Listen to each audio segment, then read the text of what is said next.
Morning, folks. Just a quick next stage of the assessment video. So I have and this is the key one, the referral appointment today, this afternoon, which means I've got to wait all morning and be stressed about it, where they meet with me and talk about my past and my present and ask me questions and decide whether I have enough traits to be put forward for a full assessment for ADHD and autism. I've asked for that too, but currently they've said they don't see that.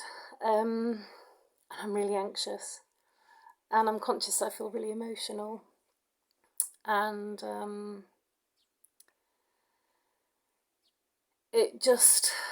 I had a conversation with a woman yesterday about her diagnostic process, and it was so helpful because she was talking to me.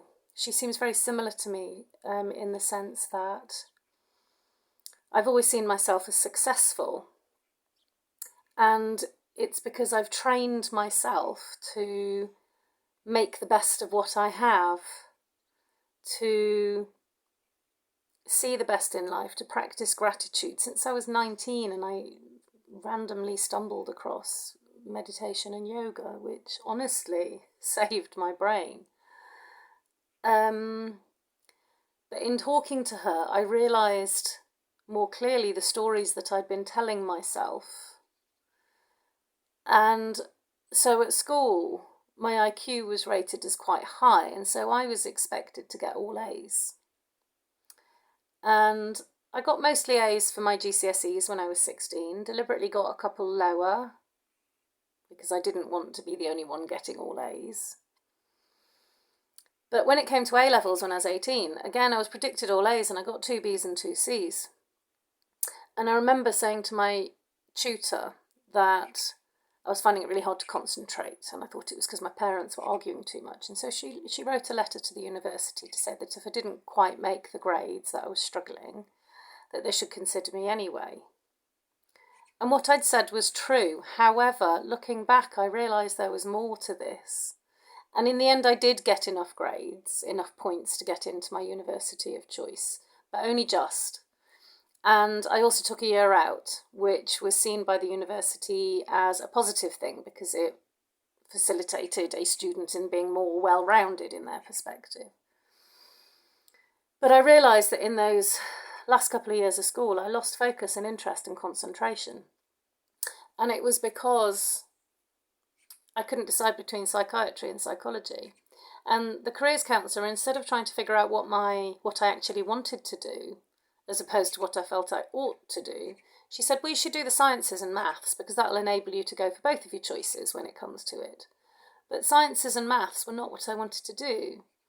There were 2 sides to maths. There was the pure side and the applied side, and the applied side was quite physicsy, and at that point I had no interest in it at all. The pure stuff was interesting, but my lower 6th, I did quite well. But I was also voluntarily we had to do it, it was a Catholic school, theology for a year. We didn't get any grading for it, but we did theology and I loved it. And I also voluntarily did art for a year. Again, not to get any kind of grade for it, just to do something to make my life feel a bit more balanced so it wasn't so dry. And I loved it, but come upper 6th, I didn't have the capacity to carry on with art. I wasn't taking it as an A-level. And the theology was no longer a requirement. And I just lost interest. I got bored, couldn't concentrate. And I look at my 20s, and I've kind of reinterpreted the story as me being very successful, but I couldn't sustain a relationship. I moved house 10 times in 10 years.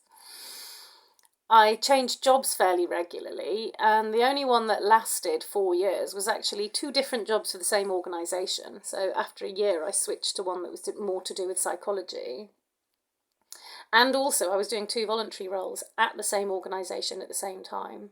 And I was only working 4 days a week, so I could do a voluntary role on my Mondays. And, I look back and I realised I'd go in and talk to my friends at work, and they'd tell me my life was like a soap opera because it was so filled with drama, and I was exhausted, and it was filled with drama, and for me that was indicative of life as opposed to death, and I didn't realise that life could be calm and not boring. And I look back and I realise it was this kind of dopamine chasing. And it wasn't until I spoke to this woman yesterday that I was able to look back over my life through a different lens and to truly appreciate the struggles that I had. And I would wallow in the sadness and the exhaustion and the burnt outness for days, sometimes a week, and then I pick myself up and get on with it. But always through this lens of exhaustion. I was always exhausted. And I didn't realise that that wasn't a normal way to be, so I put up with it. And when I eventually left London after 10 years, I lived somewhere quieter where I didn't have a big social network. And I was so bored for 3 years until I got married and had kids and had something else to focus on, which was a whole other story with all the hormonal changes. But I look back and I realise my life hasn't been as rosy as I've presented it to myself. And this conversation with this woman has actually destabilised me quite a lot, and it was so kind of her to have this conversation, and I'm truly appreciative of it, truly grateful, and I'm left feeling destabilised and thankful that I have a clearer picture of my life to this point before going to this assessment appointment.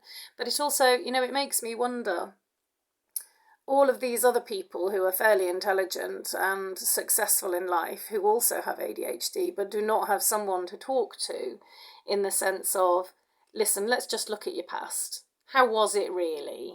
Are you reinterpreting this through rose-tinted spectacles so that you can be happy in life, so that you can cope with life, so that you can get on with things and not be constantly dragged down? But it is this constant kind of up and down. Anyway, it's a lot to process since yesterday evening when I had the conversation. And this is a random woman, and we talked for an hour and a quarter about quite personal things. And by the end of it, I laughed and I said, well, we've talked for over an hour. I think I'm going in the right direction with this assessment. Talk for over an hour to a random stranger, which is, what neurotypical people would certainly label as oversharing.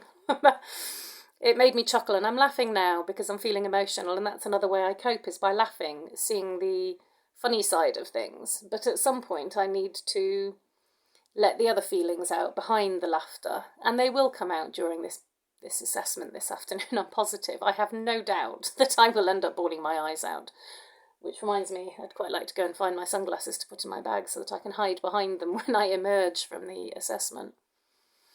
And I laugh, and I know I'm making light of this, but it is a very stressful thing, and we'll see how it goes. I am anxious about it. I am fearful they will tell me that I'm not bad enough to warrant a full assessment. I'll fear they'll tell me I'm too bad, and that makes me a bad parent, or a bad partner, or a bad child. And this is the balance when you go for these assessments, having had a lifetime of judgment and criticism because of who you are.